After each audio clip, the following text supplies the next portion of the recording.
What's up guys? Magandang araw po sa inyong lahat. Akong muli si Jupiter's TV, ang inyong kaibigan sa negosyo. Ay nagpapasalamat sa inyong walang sawang pag-subscribe sa aking YouTube channel at pag-follow sa aking Facebook page, Jupiter's TV 2.0 at sa aking TikTok, Jupiter's TV 2.0. Salamat at naka-follow kayo at nag-subscribe sa aking YouTube channel. Ang ating topic ngayon guys ay napakaganda at napakahalaga, no? Kasi bawat galaw ko kasi guys ay sinikap kong magiging the best, magiging kapaki-pakinabang ang aking mga topic para sa inyo, no? Kasi gusto ko bawat gawa ko ay may impact, kahit sa mga negosyo. Gusto ko sa negosyo gagawin ko yung pinaka-the best kung magagawa, no? Lahat. Halimbawa, ang isang negosyo pinasok ko, gagawin ko yung pinaka-the best. Kahit na hirap ako sa pagtulog, hindi ako makakatulog, or hindi ako ganong nakapagpahinga sa pagpasok ko sa negosyo guys, no?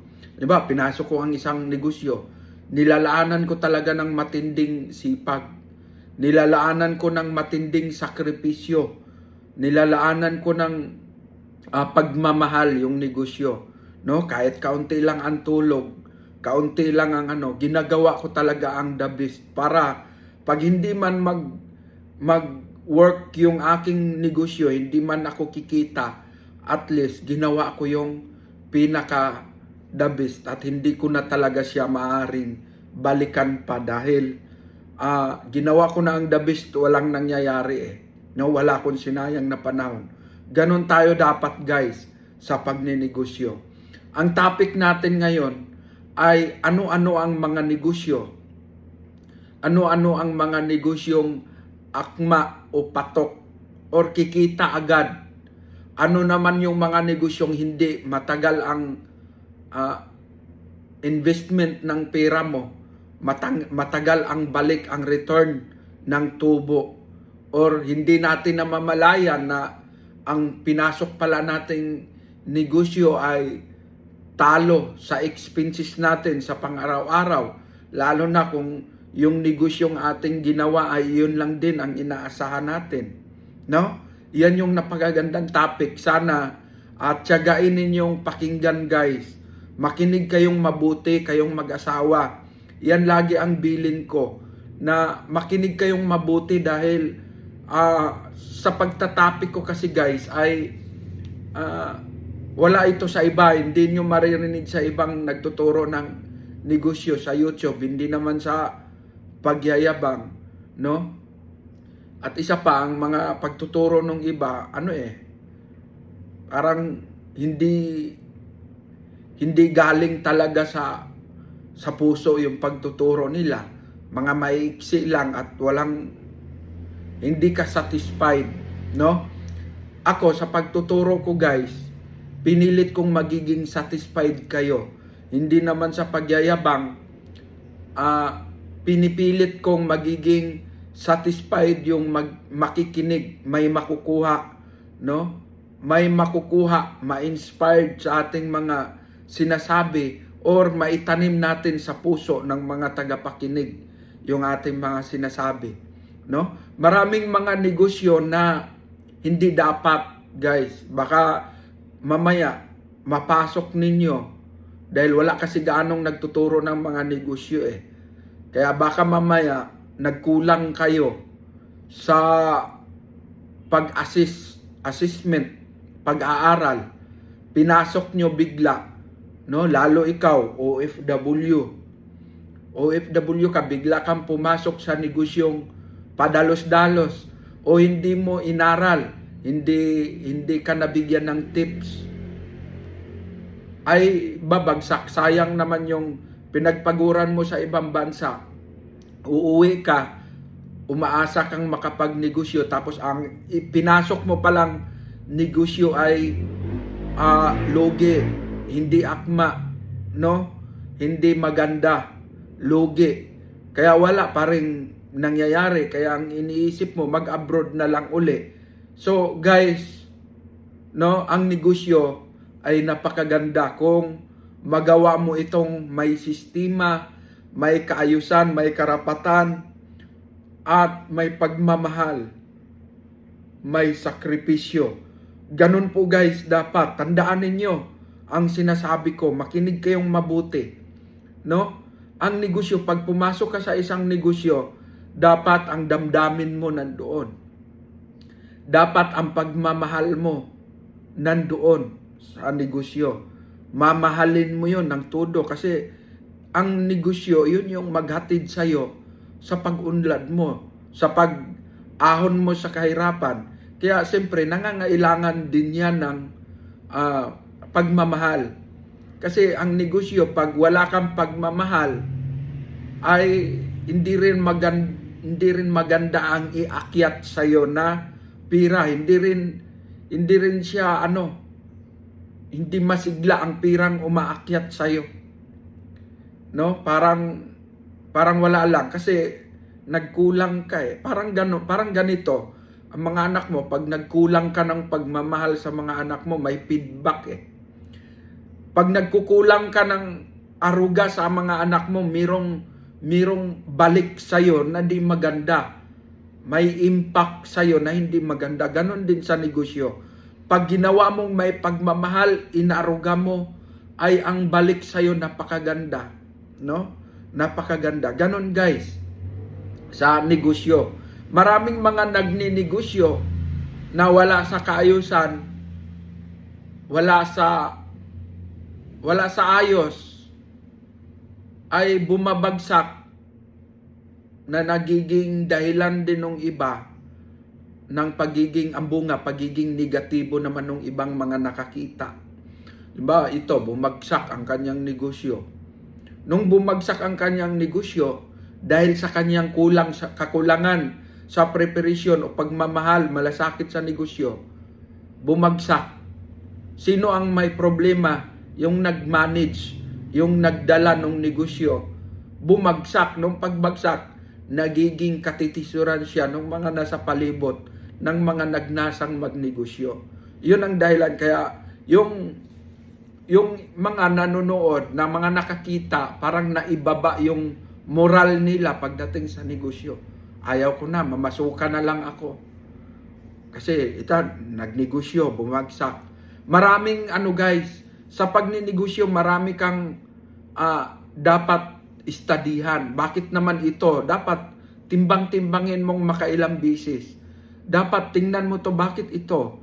Nagnegosyo, lumago naman. Ano ba ang ginagawa niyang strategy? Technique, diskarte. Paano ba siya nagdala ng kanyang negosyo? No? So, ganun. Tapos ito, bakit bumagsak? Ano naman ang kanyang ginagawa? Paano siya nagdadala, naghandle, nagmanage ng kanyang negosyo? Meron kayo dapat ganong assessment palagi para hindi bababa ang moral ninyo. Malagay kayo sa high moral kung lagi niyong tinitingnan yung mga taong successful, yung mga taong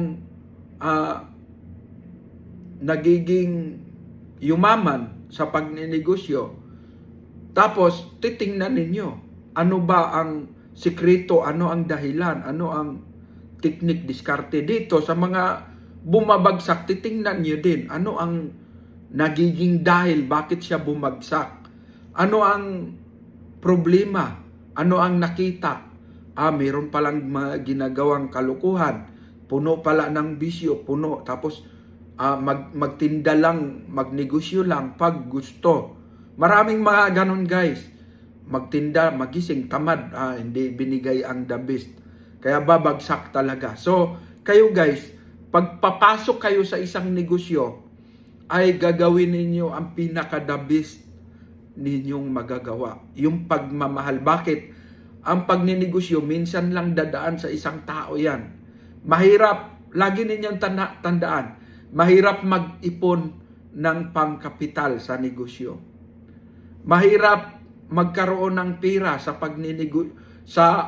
pangkapital sa pagninegosyo. Kaya kung ikaw ay nabigyan ng chance na magnegosyo, ay ibigay mo talaga yung pagmamahal, diskarte. Di baling sabihin kang kuripot, sabihin kang ganito, ipit budgeting, no? Kaya ako guys, ito, tandaan ninyong mabuti ang sinasabi ko.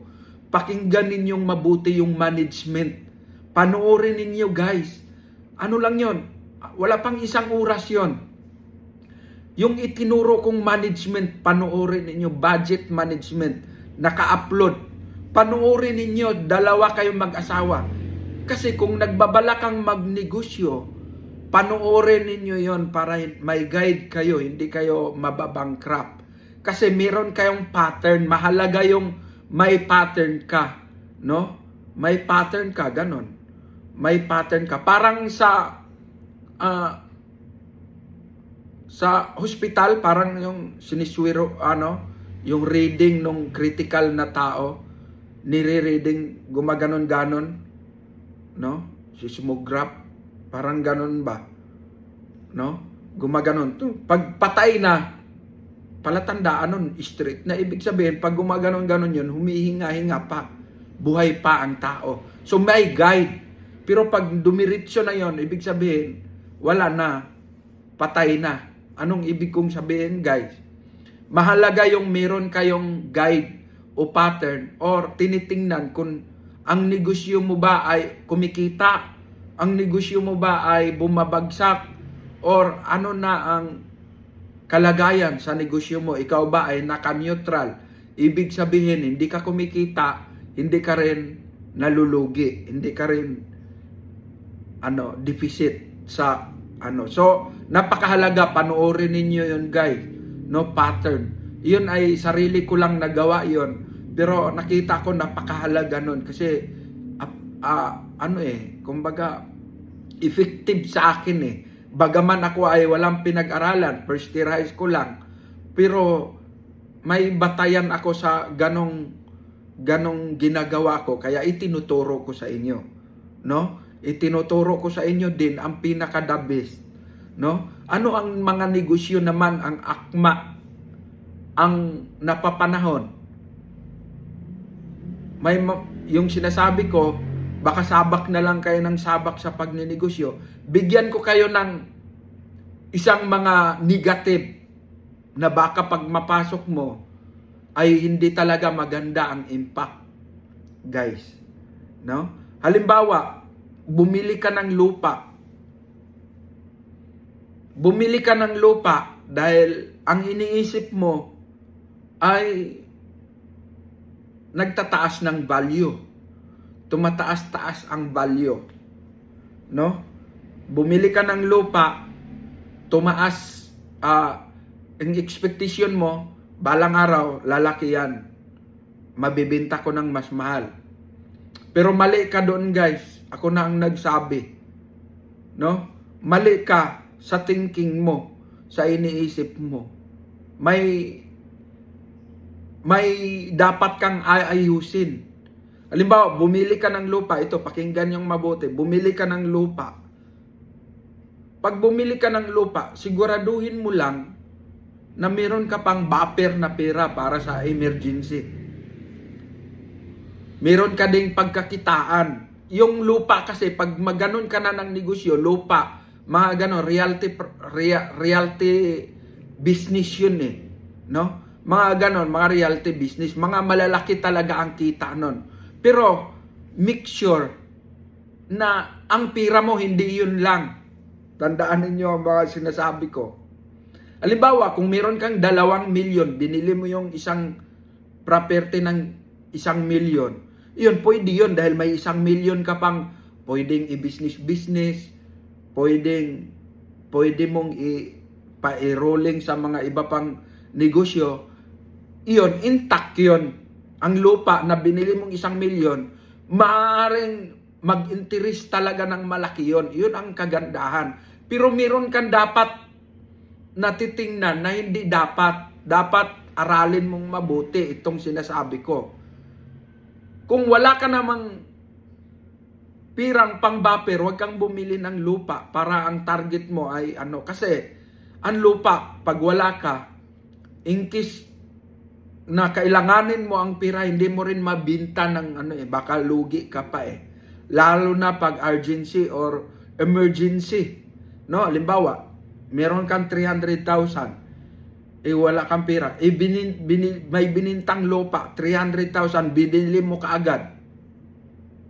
Maliban na lang kung tuloy-tuloy pa rin yung pagtatrabaho mo. Halimbawa, kung ikaw ay abroad, tuloy-tuloy pa rin yung pagtatrabaho mo na nag-earning ka palagi, nag-akyat, nag-iipon ka uli. Pwede yung lupa na bibilhin mo na nandyan, investment yun eh, nag-earn ng pera. Pero kung bibili ka tapos isang walang-wala ka ng buffer na pera, bibili ka ng isang lupa, in case pag may emergency, kailanganin mo ng pera, may binta mo yun ng yan sinasabi ko sa inyo guys. Realidad yan. Bakit ako naranasan ko rin yan eh. No? Bumili ako ng property, 2 milyon binili ko. Siyempre pumasok yung mga taghirap, mga pandemic, mga pumasok. Kailangan ko ngayon ng pera dahil kailanganin emergency. Yung lupang 2 milyon, ang nabinta ko lang 1.6 milyon, 1.8, tinawaran, binarat. Kung mo kailangan ko ng papera na ibigay, so saan yung expectation ko guys? Saan yung expectation? Hindi ka naman pwedeng makipag kunat, kumbaga hintayin mo na talaga yung tamang panahon na, halimbawa, ang binta ko 2.5, 2.2, hindi nabibinta. Ang expectation kahit 200 lang ang tubo doon sa 2 milyon ko, hindi eh. Nabinta ko lang nasa 1.8 milyon ang binta ko. Nalugi pa ako ng 200,000 dahil kailangan ko na ang pera. No? Kailangan ko na ang pera. Iyon ang maganda lang yang ganyang negosyo kung may pera kang stock. Pag binibenta mo ng 2.5, halimbawa may pera ka naman. Ito tinuturo ko sa inyo. Halimbawa may pera ka na stock. Tapos meron kang property, nakabili ka rin ng lupa.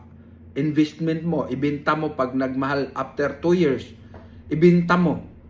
Gagawin mo ng, halimbawa, ang bili mo 300. After 2 years or 3 years, 4 years, ibenta mo na siya ng 500. Maganda ang location, 500,000. O naka-for sale na ngayon yun. 500,000 yung target mo. May tubo kang 200 sa 300 mo.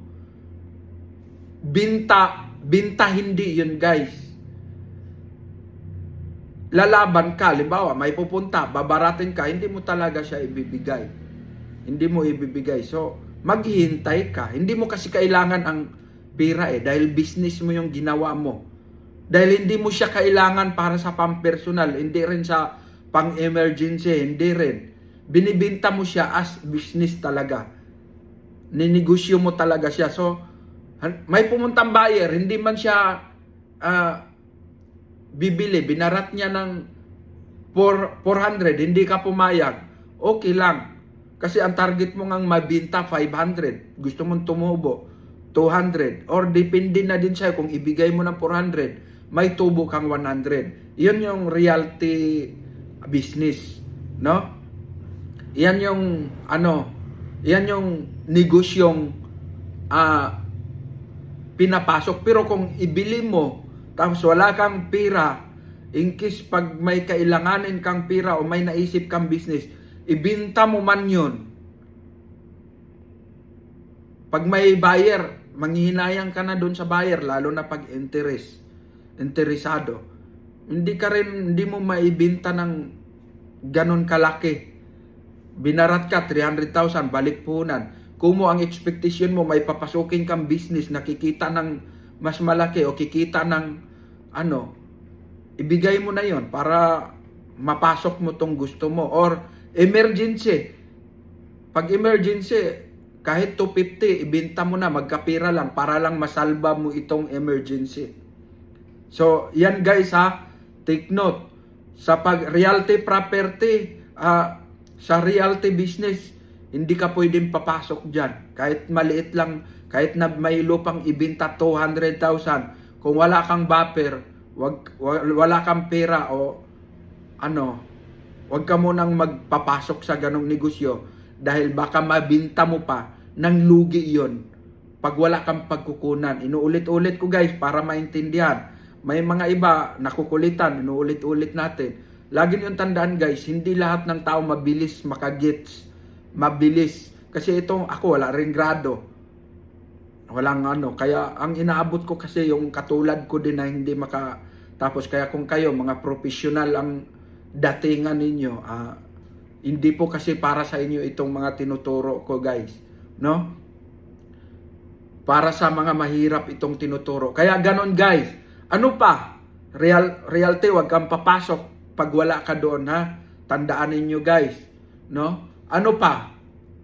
Babuyan. Hindi ko i-recommenda sa inyo yung babuyan. Baboy guys, na negosyo. Wag muna.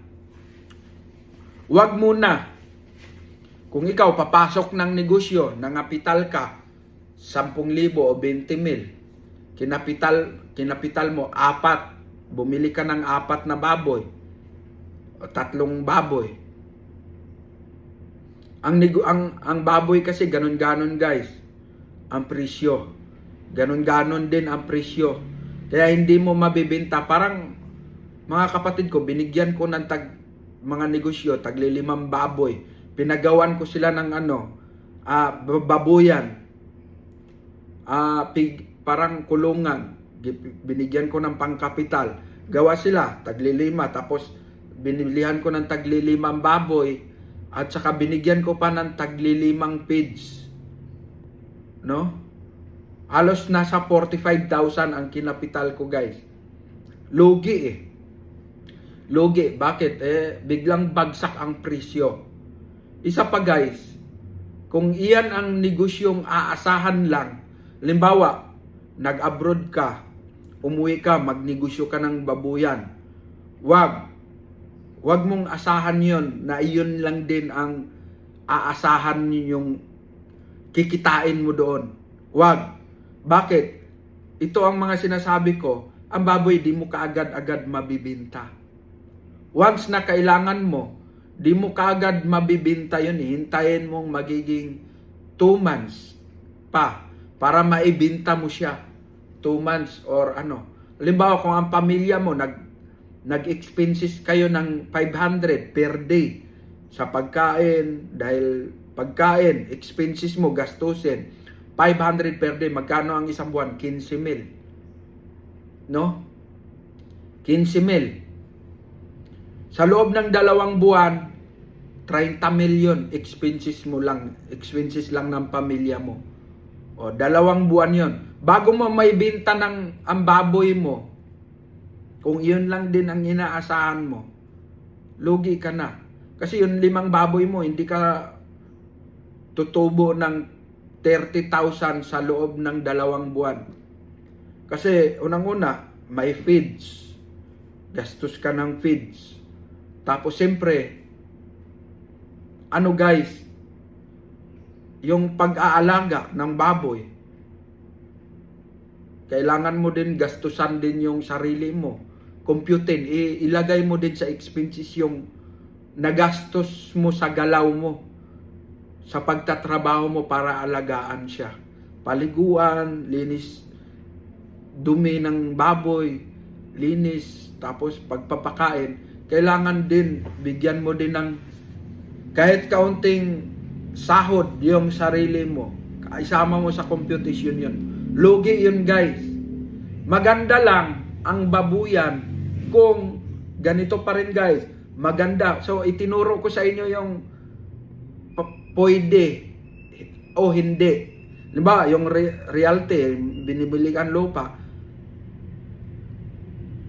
tinuro ko na pwede yun. Kung meron kang extra money na buffer mo pang hindi iyon ang inaasahan mo. Pwede mo mabinta ng mahal. Ganon din sa baboy. Ang baboy, maganda lang yon kung ikaw nag-abroad. Tapos, umuwi ka, nagtayo ka ng sari-sari store. Ang sari-sari store, highly recommended ko din sa inyo yan, guys. Maganda yan. Ang sari-sari store, basta maganda naman ang location mo, possible. Magtayo ka ng magandang tindahan. Yun ang inegosyo mo. Tapos, partneran mo ng babuyan. Maganda yon. Kasi ang babuyan ay hindi mo siya pwedeng asahan na iyon ang inegosyo at doon mo kukunin mga expenses mo. Wag, lugi ka. Break even ka doon. Ibig sabihin, yung kita ng baboy mo, kulang pa sa expenses ninyong pamilya. Kung 5 baboy 5 baboy kulang pa sa expenses ninyo. Kaya kung magnegosyo ka ng babuyan, tapos yun lang din ang aasahan ninyo, lugi ka, guys. No? Makakain lang kayo. Ganun lang ang magiging. Pero, kung magnegosyo ka ng babuyan, kasi ang baboy kasi maiksing oras lang naman ang kailanganin. Pang sideline lang siya. Yan ang tamang term. Ang babuyan, pang sideline business lang siya. Bakit? Ang baboy, di mo naman kailangan na buong araw ka magtatrabaho sa babuyan. Hindi. Pakainin mo lang siya sa hapon.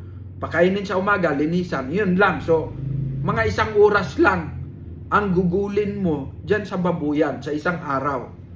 30 minutes sa umaga, 30 minutes sa hapon. Linis, pakain. So, 1 oras lang. No? Tandaan niyo ang sinasabi ko. 1 oras lang ang expenses mo sa kilos pag magbabuyan ka sa 5 baboy. No? So, kung meron kang sari-sari store, makaalala yun sa pang-araw-araw. Tandaan. Limbawa, nangapital ka sa tindahan, 20 mil. Sari-sari store, nagpagawa ka ng tindahan, sari-sari store. Ang ibibinta mo sa tindahan, guys, yung in-demand. Huwag kang magbibinta ng mga tulog na di naman kailangan. Unang inegosyo mo sari-sari store, guys, ito, Lucky Me, sardinas. Damihan mo sardinas. Damihan mo itlog.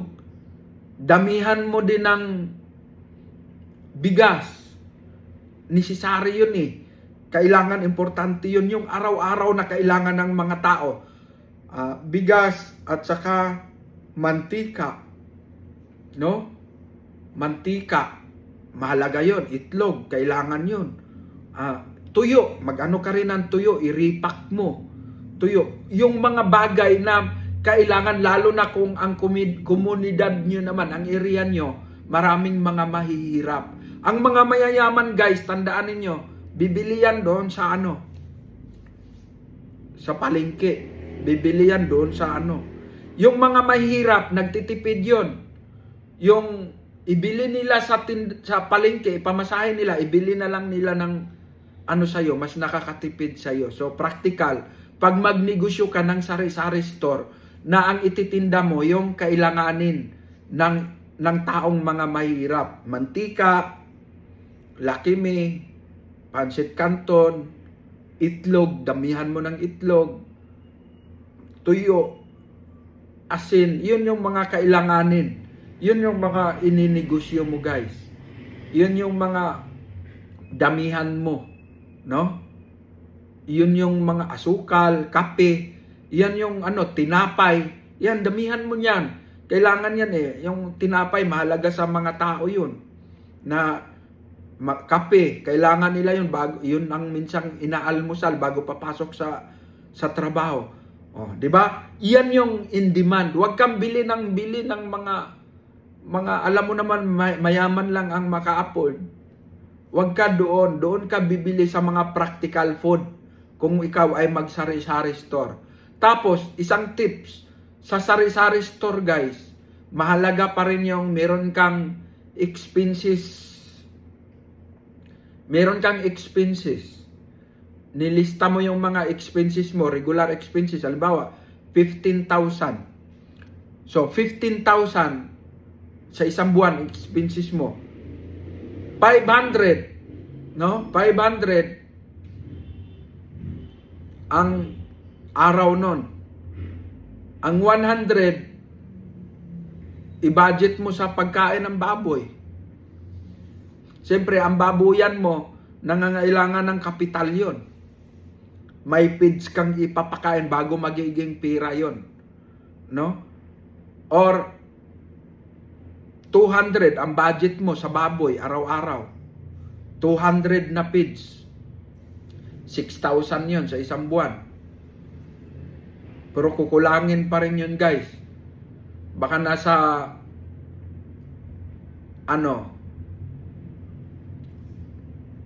300 ang budget sa baboy. Tandaan ninyo, pag partnerin nyo yan, grocery, yung sari-sari store at saka babuyan, para may kita kayo. Yung babuyan, yung 5 baboy mo, yung 5 baboy, magkukonsumo yun ng 300 per day. So, 9,000 na kaagad yun sa isang buwan. No? Hindi mo pwedeng palilipasin yun. Di lalaki yung baboy mo pag papalyahan mo yun. So, regular expenses. Tapos, ang expenses mo naman sa pamilya mo ay ipalagay na lang natin 500. So, 800 ang expenses mo, regular expenses mo araw-araw. Tandaan ninyo, 800. Kailangan ang sari-sari store mo, kikita ng 800 plus sa isang araw.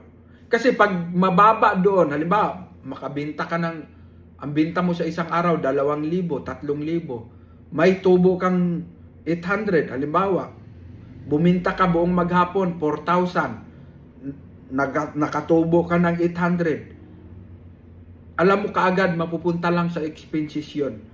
Huwag kang gagastos ng higit sa 800, guys.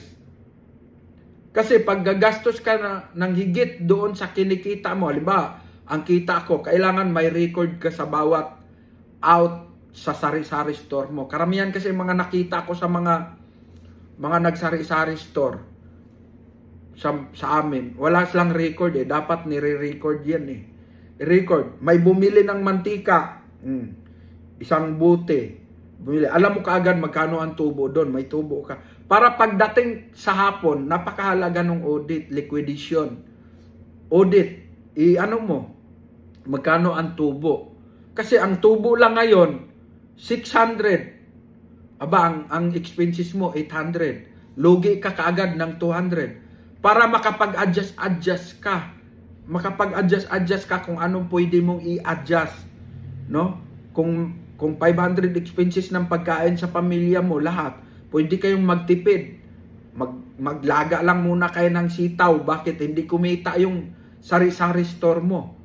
Malulugi pa ka. Makayod pati kapital mo. Tandaan ninyo. Makayod pati ang kapital mo. Kaya wag kang kukuha ng ganun, guys. Huwag kang kukuha ng pira na kita sa sari-sari store nang higit kaysa kita sa tubo. Pag kukuha ka ng higit sa tubo, mga 2 buwan, 3 buwan, 4 na buwan, wala nang laman yung grocery mo. Wala na. Bakit? Nakain, nakayod. Yun ang dapat ninyong bantayan. Kayong mga OFW na gustong magnegosyo, makinig kayong mabuti sa mga sinasabi ko. Pag magnegosyo kayo, magandang negosyo na pasukin nyo pag uwi ay babuyan at grocery. Pag na-maintain mo yung sinasabi ko, guys, 800 yun. Kailangan ang kita sa tindahan mo, kailangan bibenta ka 4,000. Tutubo o 5,000. Tutubo ka sa buong maghapon ng 800. Malaking bagay na yan. Malaking bagay na yan. Or ang mister mo naman, may trabahong kahit maliit lang ang sahod. Pero ikaw na misis, kailangan talaga sa mag-asawa magtulungan. Ang misis na sa sari-sari store, no? Sari-sari store, mag-manage. Kikita man ng 800 o 600 ang kita. Yung mister na mamasukan, halimbawa construction, nakaalalay pa rin yun. Sumasahod ng 500, 600, isang araw, 500. So yung 500, malaking bagay yun sa pang-araw-araw din. So makakaipon pa rin kayo, guys. Makakaipon kayo ng malaki. Bakit malaki ang maiipon? Yung kita ng mister mo, ipalagay mo na lang na iyon ang expenses araw-araw ninyo, titipirin nyo. Tapos yung kita naman sa tindahan na 500 ay, halimbawa 500 na lang ang kita, malinis sa tindahan. Kaya mahalaga may record ha. May record kayo, meron kayong listahan, mantika, magkano tubo. Pagdating sa gabi, ilista mo yun. Tsagain, sipag talaga. Yun yung sinasabi ko. Sa negosyo, kailangan mo ng management, pagmamahal. So, ilista mo. Ang tubo ko pala ngayon, 500 lang. Ang binta ko, 5,000 o 4,000. May tubo pala akong 500. O, kuhanin ko tong 300, ipakain sa baboy, tapos yung 200, itabi ko. Itabi ko lang. Ipon to. Bakit? Ang pagkain sa pamilya mo ay kita ni Mr. sa construction boy niya. So kahit construction boy lang si Mr., makakaipon kayo kung mayroong management. Bakit? Nilista mong mabuti. So, yung kita sa sari-sari store mo ay 200 pesos. Tinabi mo ngayon. Kumita ka. Kasi hindi lahat laging may kita ang grocery, guys. May time na matumal. Kaya, itabi mo yon. Kasi pang-abono mo yon. Pag in case na hindi kumita ang grocery mo, may time na mahina, iabono mo doon sa pagkain ng baboy. So, ibig sabihin, ang target mo ng kikitain pag mabinta mo na yung baboy. So, ang baboy, after 2 months to 3 months, malaki na yan, 80 kilos na yan, maibinta mo yan, tutubo ka ng 30 mil. So, yung 30 mil mo, or 40 mil, tutubo ka ng 40 mil sa baboy, or 30 mil. 40 mil sa loob ng 2 buwan, mahigit, tutubo ka. So, iyon yung pinakakita mo, guys. Mabinta na yun, 100,000 yung baboy. Or 80,000. Mabinta mo na yung baboy ng mga 80,000, yun 5. I-roll mo uli yun, ibili mo uli ng biik yung 5. Yung 40,000, ibili mo ng feeds. Bili ka na kaagad ng feeds, 12 na sako. Or biik, tag 3.5, bili ka 5 piraso uli, nasa 17,500 or or 20,000, ganon, sa 5. No? 17,500 yun, yung 5. So, pag nakabili ka na ng biik, bili ka rin ng 12 na sako na feeds para stock na. So, yung 40,000 mo, may net ka ng 40,000, ilagay mo na sa bangko. Yung 40,000 mo, binili mong biik, binili mo ng feeds lahat para wala ka ng problemahin sa mo. So, pagdating sa negosyo mong sari-sari store, tanggalin mo na yung budget mo para sa baboy. Bakit? Yung baboy mo nag-earning na eh. Nag-earnings na siya. Nag-self, na siya? Self-sustain. Nag-self, na siya? Na siya, may tawag dyan, guys. Meron na siyang self-earning na siya. Kumbaga, yung pagkain niya doon na rin, kikita. So, rolling na yon. Pagdating ng 5 buwan, 2 buwan uli, binta mo uli, kikita na naman yon, 40,000. So, kikita na.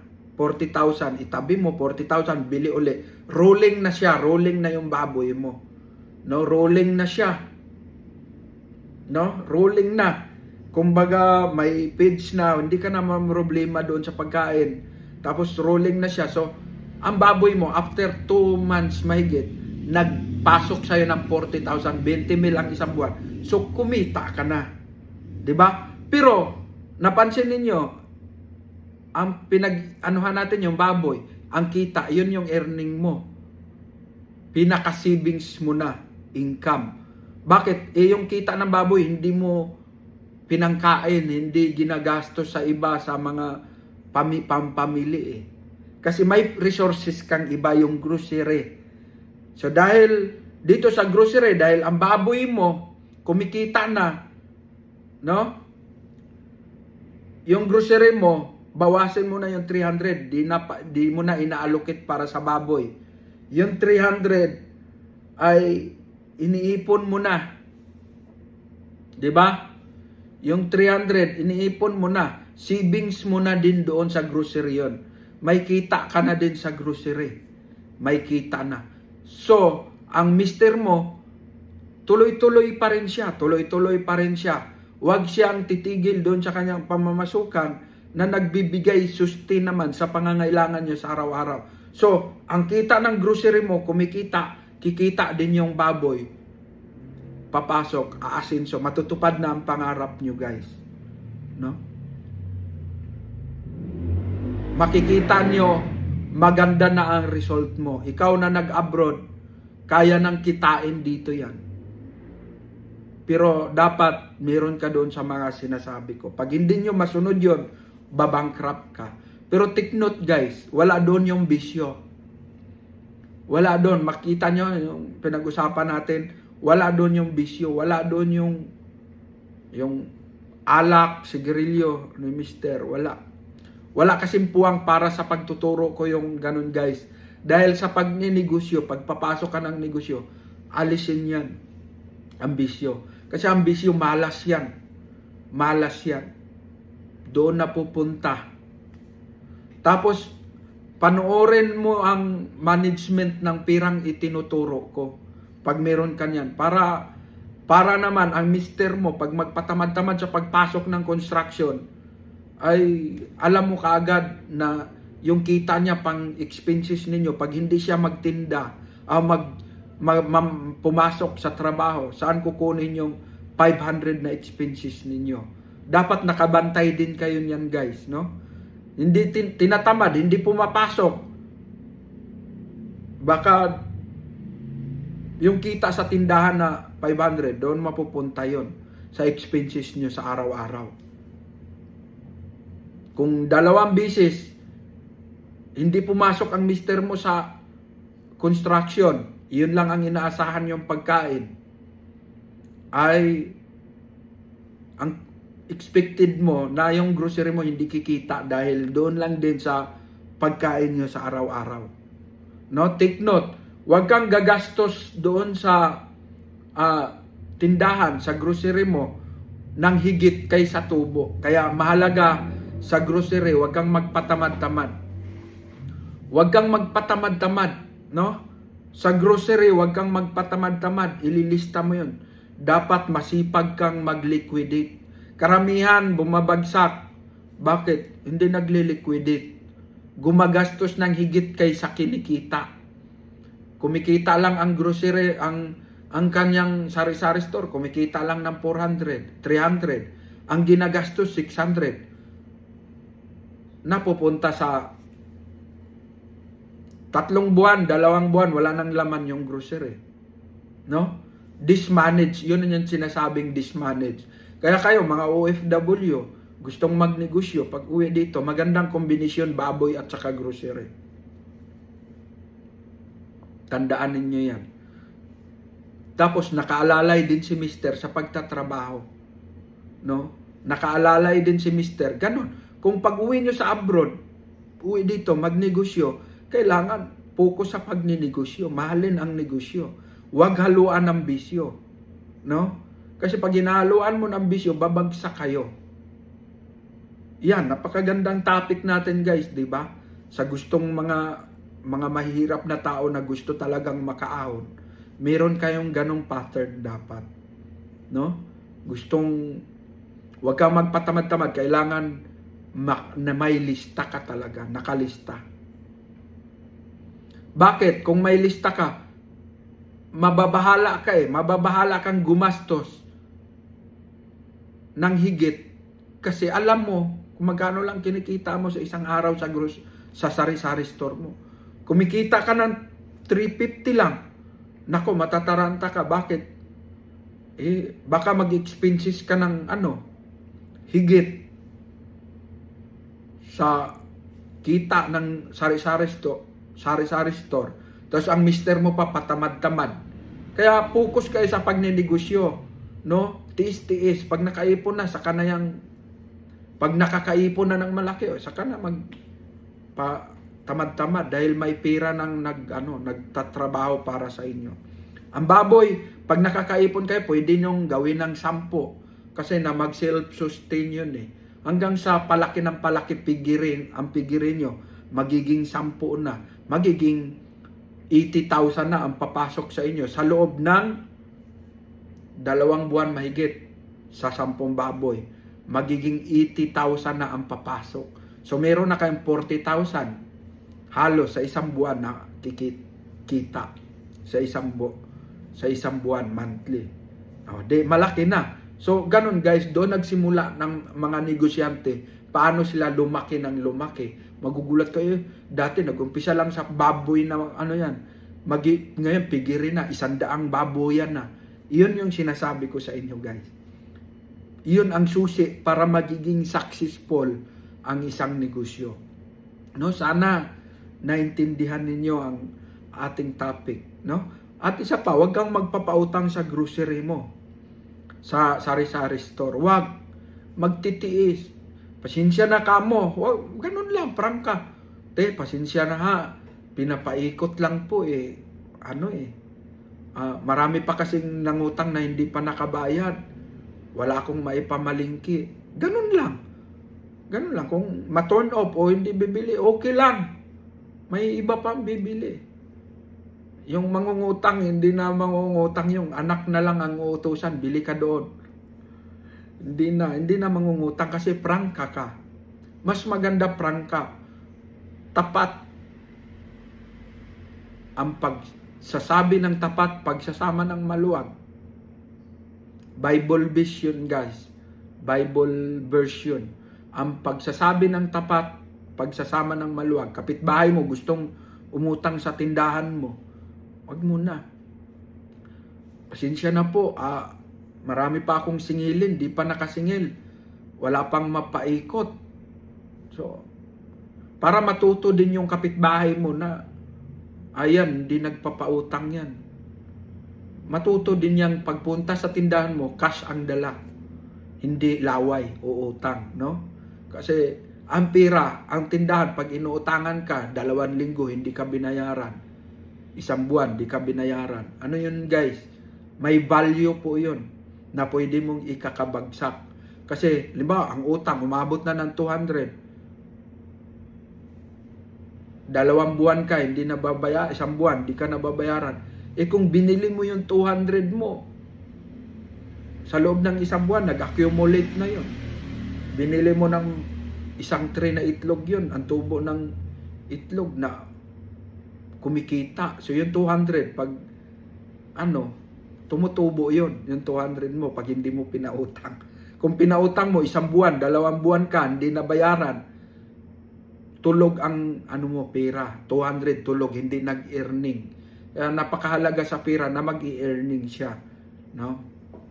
Meron siyang sustain, nag-recycle. So ganun guys, ha? Pag mag-uwi kayo galing sa abroad, magnegosyo kayo, computation talaga. So, ang topic natin ngayon, baboy, no? Baboy combination sa sari-sari store. Napakagandang negosyo yan. Subukan ninyo. Kung magnegosyo ka ng pigiri, dapat may alalay. Ang asawa mo may trabaho. Kung uwi ka galing sa abroad, gusto mo magbabuyan, make sure na bibili ka ng 5 baboy, kasama na pigs, 10 sakong pigs, 5 baboy, o 12 na sakong pigs ang maubos sa 5 baboy. So, pag magnegosyo ka ng baboy, computein mo na, halos nasa 40,000 yun. Kailangan mo ng 50,000 sa kulungan, pigiri, no? Pasiminto mo. Tapos, 50,000 ang kailanganin mong kapital sa babuyan. Bibili ka ng 12 na pigs, no? Meron yung starter at saka starter pigs at saka yung growing mash, ganun. So, yun ang bibilhin mo guys. Bibili ka na pag ikaw abroad, kailangan mong may 50,000 ka para sa babuyan.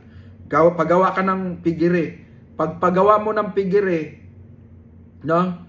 Pag nagpagawa ka na ng kulungan, bili ka din, lagyan ng bubong, tapos gawan mo na din ng maliit na istakan ng feeds. Bili ka na din ng feeds na mga 12 na sako para wala ka ng problemahin hanggang sa mabinta. Recycle na yon.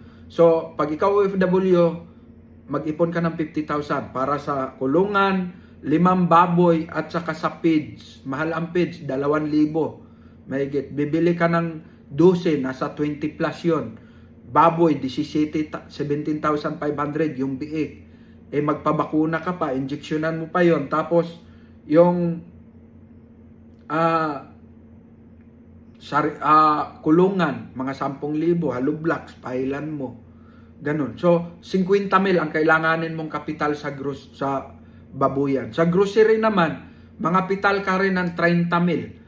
10,000, yung maganda-gandang tindahan din ang gagawin mo. Yung presentable. Tapos halagang 20,000 din ang ibili mong mga laman. 20,000. So, kailangan mo ng 80,000 sa negosyong kombinasyon.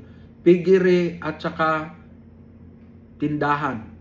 No? 80,000 ang kailanganin mo. At alalayan pa ng mister mo sa pangkain pa sa araw-araw para talagang ang negosyo lalaki. Guys, ang 5 baboy, tutubo yun ng 40,000 sa loob ng 2.5 buwan.